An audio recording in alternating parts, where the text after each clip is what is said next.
নাহমাদুহু ওয়া নুসাল্লি আলা রাসূলিহিল কারীম আম্মা বা'দ। আসসালামু আলাইকুম ওয়া রাহমাতুল্লাহ।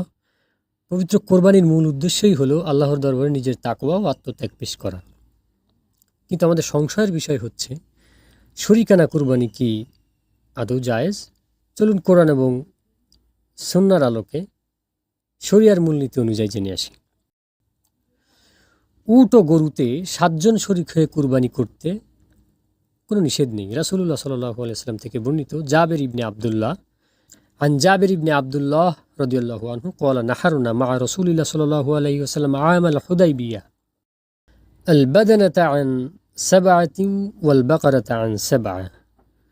জাবের ইবনে আব্দুল্লাহ রাদিয়াল্লাহু তাআলা আনহু বর্ণনা করেছেন, হুদাইবিয়ার বছর ৬ষ্ঠ হিজরিতে আমরা রাসূলুল্লাহ সাল্লাল্লাহু আলাইহি ওয়াসাল্লামের সাথে প্রতি ৭ জনের পক্ষ থেকে একটি উট এবং প্রতি ৭ জনের পক্ষ থেকে একটি গরু কুরবানি করেছি। সুতরাং উট ও গরুতে শরীক হওয়া জায়েজ, যদিও শরীকদের কেউ কুরবানির নিয়াত না করে, যেমন কেউ হয়তো মান্যতের নিয়াত করলো কিংবা সদাকার নিয়াত অথবা মেহমানদের আপ্যায়নের নিয়াত করলো, সকলের নিয়াত অনুযায়ী তা আদায় হয়ে যাবে। উট ও গরুতে ৭ জনের কম সংখ্যক লোকও শরীক হতে পারবে, এখানে কোনো বিধিনিষেধ নেই। কেননা ৭ জন যখন শরীক হওয়া বৈধ, তখন ৭-এর কম সংখ্যা তো বৈধ হবেই, অতিরিক্ত সংখ্যাগুলো, অতিরিক্ত অংশগুলো নফল হিসেবে গৃহীত হবে। তবে ছাগল, দুম্বা কিংবা ভেড়াতে ১-এর অধিক শরীক হওয়া যাবে না, কেননা এ বিষয়ে কোনো দলিল পাওয়া যায় না। তেমনি একটি গরু ও উটে ৭-এর অধিক শরীক হওয়া বৈধ হবে না, কেননা ইবাদত হলো শরীয়ত প্রণেতার পক্ষ থেকে নির্ধারিত। সুতরাং এখানে সংখ্যা পদ্ধতিতে বাড়াবাড়ি করা বৈধ হবে না।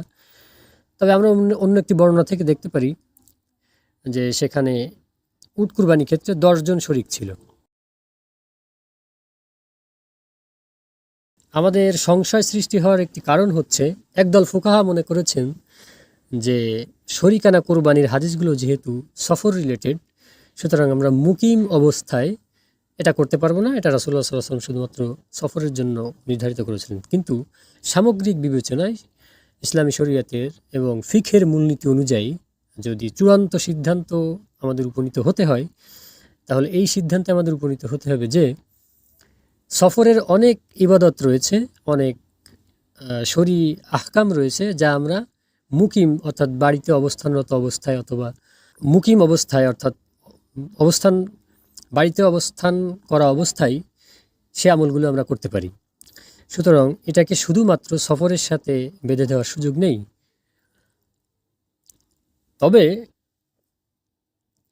একটি পূর্ণাঙ্গ পশু কুরবানি করাই হচ্ছে সর্বোত্তম। আল্লাহ তাআলা বলেছেন, ফাস্তাবিকুল খয়রাত, তোমরা নেক কাজে প্রতিযোগিতা করো। আল্লাহু তাআলা আ'লাম।